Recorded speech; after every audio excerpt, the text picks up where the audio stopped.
Hello friends, आई hope कि आप लोग बिल्कुल ठीक होंगे। आज मैं आपके साथ जो वाक़या शेयर कर रही हूँ वो बिल्कुल सच्चा और हकीकत पर मबनी है, जो कि एक शख्स के साथ पेश आया। आइए हम उसी की ज़बानी सुनते हैं। 1969 के ज़माने की बात है। मैं उन दिनों मुल्क के एक नामवर रोज़नामे में रिपोर्टर के तौर पर खिदमत अंजाम दे रहा था और खबरों की तलाश में शहर के गली कूचों की रात गए तक खाक छानते फिरना मेरा रोज़मर्रा का मामूल था। दिसंबर की आखिरी तारीखें थीं, गालिबन 29 तारीख। कराची शहर सख्त सर्दी की लपेट में था। कोयटा की यकबस्ता हवाओं ने पूरे शहर को मुंजमद सा किया हुआ था। आप वाकिफ ही होंगे कि कराची में सर्दी का मौसम बराए नाम ही होता है, लेकिन जब शहर में कोयटा से आने वाली हवाओं का राज होता है तो ये शहर गोया साइबेरिया का कोई हिस्सा दिखाई पड़ता है और तमाम तकरीबात भी इसी सर्दी की नजर होकर रह जाती हैं। वो रात भी कराची की एक सर्द तरीन रात थी। सर्द हवाएं रगों में दौड़ते हुए खून को भी मुंजमद कर देने पर तुली हुई थी। मुझे एक वजीर के गैर मुल्की दौरे पर रवानगी की खबर बनाने के सिलसिले में कराची एयरपोर्ट जाना पड़ा और अब इस वीरान और सुनसान रात में मोटरसाइकिल पर वापसी के सफर पर दिल ही दिल में उन वजीर साहब को कोसता हुआ अपने दफ्तर की जानिब रवां दवा था। एयरपोर्ट रोड बिल्कुल वीरान पड़ा था। वैसे भी उन दिनों बिलावजह सड़कों पर मारे फिरना कराची के लोगों की आदत नहीं बना था और ये सड़क बहुत कम ही इस्तेमाल होती थी और आज की ठठराती सर्दी ने इस रोड को एक और भयानक रूप दे रखा था। चांद भी मौजूद ना था और वैसे भी शदीद कोहर ने माहौल को ढांप रखा था। चंद कदम से आगे देखना भी मुहाल था। चुनांचे स्ट्रीट लाइट्स भी माहौल की पुरस्रारियत को तोड़ने में नाकाम ही साबित हो रही थीं। मीलों दूर तक मेरे अलावा शायद कोई जीरो मौजूद ना था। मैं इसी तरह सफर करता हुआ कारसाज के इलाके में आ पहुंचा, जहां से एयरपोर्ट रोड कारसाज की जानिब मुड़ता है और नेशनल स्टेडियम तक जा पहुंचता था। आजकल तो ये इलाका रोशनियों से जगमग करता है, लेकिन उस जमाने में होलनाक मंजर पेश करता था। सख्त सर्द हवाओं के बाइस मेरी रफ्तार बहुत कम थी। मुझे महसूस हुआ कि चंद कदम दूर सड़क के किनारे कोई गठरी सी पड़ी हुई है। उस जमाने में कराची शहर बोरी बंद लाशों के कल्चर से आशना ना था, चुनाचे खौफ की कोई बात नहीं थी।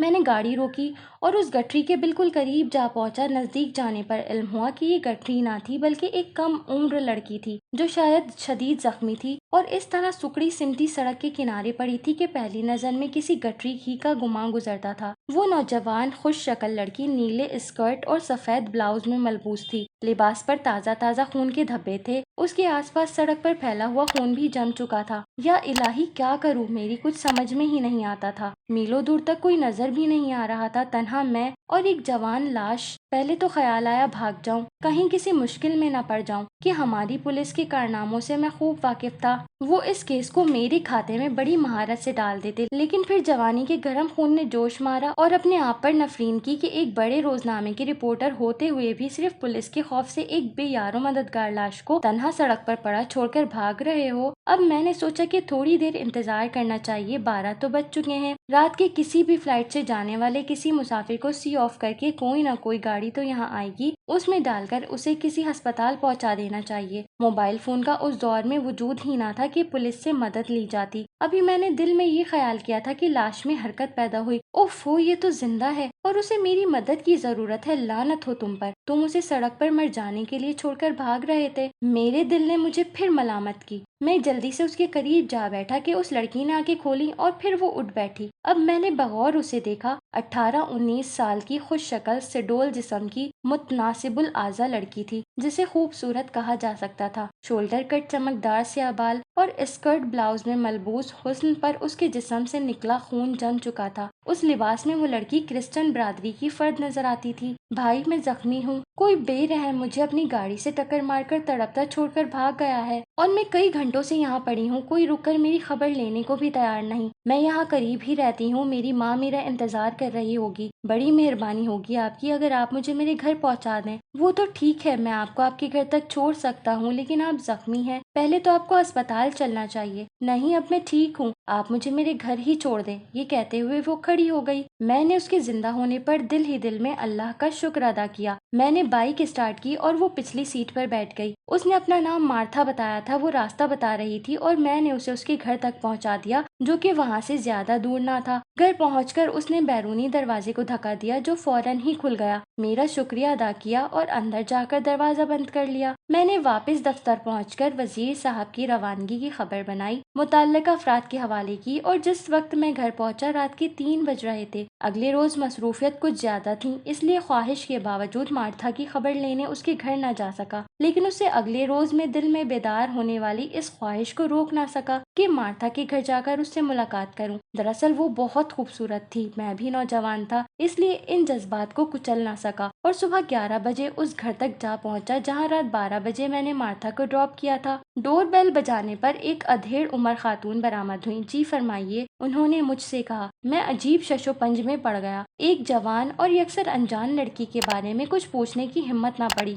मुझे खामोश देखकर उन्होंने एक बार फिर पूछा, क्या बात है, किससे मिलना है आपको? जी जी जी, मैंने हकलाते हुए जवाब दिया, मुझे मार्था से मिलना है। तुम्हें शर्म नहीं आती मार्था का नाम लेते हुए? उन्होंने ऐसे अजीब से लहजे में कहा कि मैं अंदाजा ना लगा सका कि उनका इससे क्या मतलब है। फिर भी मैंने दिल कड़ा करके कहा, देखिए खातून, मुझे मार्था से मिलना है, शर्म करो कुछ। इस मर्तबा उनका लहजा बहुत दुरुस्त था और मुझे एक क्रिश्चियन खातून से हरगिज इस रवैये की तवक्का न थी कि किसी जवान लड़की से लड़कों का मेल जोल उनकी मुआशरत में कितन मायूब नहीं समझा जाता था। देखिए खातून, मैं एक अखबारी रिपोर्टर हूँ। एक दिन पहले मैंने मार्था को जख्मी हालत में कारसाज रोड से अपनी बाइक पर बिठाकर यहाँ तक छोड़ा था और सिर्फ इखलाकी तौर पर उनकी खैरियत दरियाफ्त करने चला आया। मेरी इस मुलाकात से कोई मतलब ना लीजिए बेटा, खुदा के लिए हमारे जज्बात से न खेलो। इस मर्तबा खातून की आवाज भर्राई हुई थी और आंखों में 2 चमकते हुए कतरे इस बात की खमास कि मेरी बात से वो सख्त गमज़दा हो गई थी। मैं समझ न सका कि आखिर मैंने ऐसी क्या बात कर दी कि वो आंखों में आंसू भर जाने का सबब बनी। कहीं ऐसा तो नहीं कि मार्था जख्मों के बाइस चल बसी हो। लेकिन मैं ये सवाल जबान पर ना ला सका, सिर्फ ये कहकर रह गया कि क्या मार्था, कौन हो तुम? क्यों हमारा दिल जलाने चले आए हो? मेरी बेटी मार्था को तो मरे हुए 5 साल का अरसा बीत गया है। क्या?